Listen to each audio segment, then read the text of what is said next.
শিক্ষাবর্ষ স্বাভাবিক রাখতে সরকারি নির্দেশ, অনলাইনেই শুরু পঠন-পাঠন। করোনা ভাইরাসের কোপে গোটা বিশ্বের করোনা কবলিত দেশগুলির শিক্ষা ব্যবস্থা, কিন্তু শিক্ষাবর্ষ সিলেবাস এবং শিক্ষার্থীদের নিয়মিত পড়াশোনার কথা মাথায় রেখে সময় নষ্ট করতে চাইছে না দেশগুলির সরকার। লকডাউনের জেরে ভারতে একাধিক বোর্ডের ফাইনাল পরীক্ষা বাতিল হওয়ায় বেশিরভাগ রাজ্যে পরীক্ষা ছাড়াই ক্লাসে তুলে দেওয়ার সিদ্ধান্ত নেওয়া হয়েছে। প্রি প্রাইমারি থেকে 8 পর্যন্ত ছাত্রছাত্রীদের জন্য এই সিদ্ধান্ত নেওয়া হয়েছে। পিছিয়ে দেওয়া হয়েছে বোর্ডের পরীক্ষার দিনক্ষণ, কিন্তু নতুন ক্লাসে উত্তীর্ণ ছাত্রছাত্রীরা সিলেবাস শেষ করবে কিভাবে? সেক্ষেত্রে এপ্রিলের প্রথম সপ্তাহ থেকে অনলাইন ক্লাসের মাধ্যমে স্কুলগুলির জন্য 2020-21 শিক্ষাবর্ষের পড়াশোনা শুরু করার সিদ্ধান্ত নিয়েছে মোদী সরকার।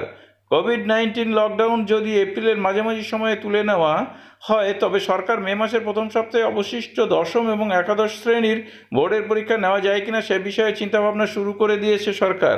মানব সম্পদ উন্নয়ন HRD সেক্রেটারি অমিত খারে থাইপিন্ডকে জানিয়েছে যে শিক্ষাবর্ষের স্বাভাবিক প্রক্রিয়া বজায় রাখতে সরকার এপ্রিলের প্রথম সপ্তাহ থেকে অনলাইনে নতুন শিক্ষাবর্ষের পড়াশোনা চালু করার ব্যবস্থা করছে।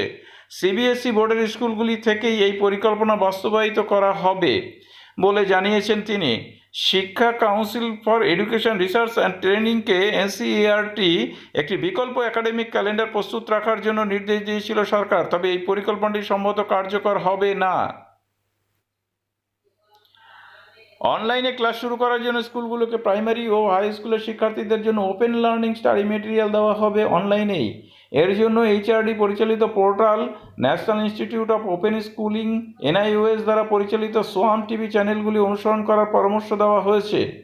ডাইরেক্ট টু হোম DTH নেটওয়ার্কগুলিতে উপলব্ধ চ্যানেলগুলি বর্তমানে নবম থেকে দ্বাদশ শ্রেণীর জন্য সিলেবাস সংক্রান্ত সমস্ত স্টাডি মেটেরিয়াল সরবরাহ করে, কিন্তু পরিস্থিতি অনুসারে এখন জুনিয়র ক্লাসের সিলেবাস সংক্রান্ত স্টাডি মেটেরিয়ালগুলিকেও এই পোর্টালের এর সঙ্গে যুক্ত করতে নির্দেশ দেওয়া হয়েছে NIOSকে। এদিকে লকডাউনের জেরে স্কুল বন্ধ থাকলেও পড়াশোনা বন্ধ রাখতে চাইছে না বিভিন্ন স্কুল কর্তৃপক্ষ। সেক্ষেত্রে ইতিমধ্যেই অনলাইনে ক্লাস নেওয়া শুরু হয়েছে দেশের বহু বেসরকারি স্কুলে। অনলাইন ক্লাস নেওয়ার নির্দেশ দিয়েছে ICSC বোর্ড। মঙ্গলবার বোর্ডের আওতাধীন সমস্ত স্কুলকে চিঠি দিয়ে বিষয়টি জানানো হয়েছে। এর জন্য কেন্দ্রীয় সরকারের আনা অনলাইন পোর্টালে সাহায্য নেওয়ার কথাও বলা হয়েছে। বোর্ডের পরীক্ষা দেবে এমন পড়ুয়ার জন্য বিগত কয়েক বছরের টেস্ট পেপার সমাধান করার জন্য অনলাইনে ব্যবস্থা করতে বলা হয়েছে বোর্ডের তরফে। যেহেতু বোর্ডের সিলেবাস পড়ুয়ারা জানে, তাই বিভিন্ন স্কুল থেকে প্রত্যেককে বাড়িতেই বিষয়গুলি পড়ে নিতে বলা হচ্ছে। কোনো প্রশ্ন থাকলে তা কিছু যদি বুঝতে অসুবিধা হলে অনলাইন ভিডিওর মাধ্যমে ক্লাস নিয়ে সেই প্রশ্নের উত্তর দেবেন শিক্ষকরা। পশ্চিমবঙ্গ সহ একাধিক রাজ্যে কেন্দ্রীয় সরকার বোর্ডের আওতাধীন বেশ কিছু বেসরকারি স্কুলের পোর্টালে সিলেবাসও আপলোড করে দেওয়া হয়েছে, ফলে শিক্ষকরা ওয়ার্ক ফ্রম হোম করতে পারছেন। অনলাইনেই হোমওয়ার্ক দেবেন শিক্ষকরা। পড়ুয়াদের জন্য হোয়াটসঅ্যাপ, জুম ক্লাউডের মতো অত্যাধুনিক সফটওয়্যারও ব্যবহার করা হচ্ছে নামি দামি স্কুলগুলোতে। যদিও কিছু স্কুল এখনই এই পদ্ধতিতে ক্লাস নিতে চাইছে না, কারণ সরাসরি সরকারি স্কুলগুলোতে এই ধরনের অত্যাধুনিক ব্যবস্থা নেই। পাশাপাশি সাধারণ পরিবারের সব পড়ুয়াদের ক্ষেত্রে অনলাইনে ক্লাস করার জন্য কম্পিউটার, ল্যাপটপ বা স্মার্টফোনের সুবিধা পাওয়া সম্ভব নয়। যদিও সে বিষয়টিও সরকারের চিন্তাভাবনায় রয়েছে, তাই আর কোনো উপায় না থাকলে তাতে সাধারণ ফোনের মাধ্যমে পড়াশোনা চালিয়ে যেতে পারে। তার জন্য প্রাথমিকভাবে MMS এর মাধ্যমে পড়াশোনা চালিয়ে যাওয়ার সুযোগ দেওয়া হয়েছে।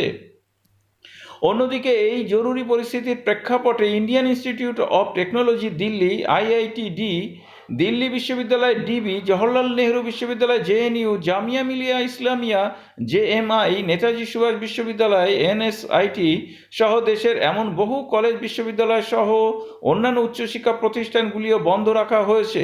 এক্ষেত্রে সমস্ত ক্লাস অনলাইনেই করানোর ব্যবস্থা করা হয়েছে।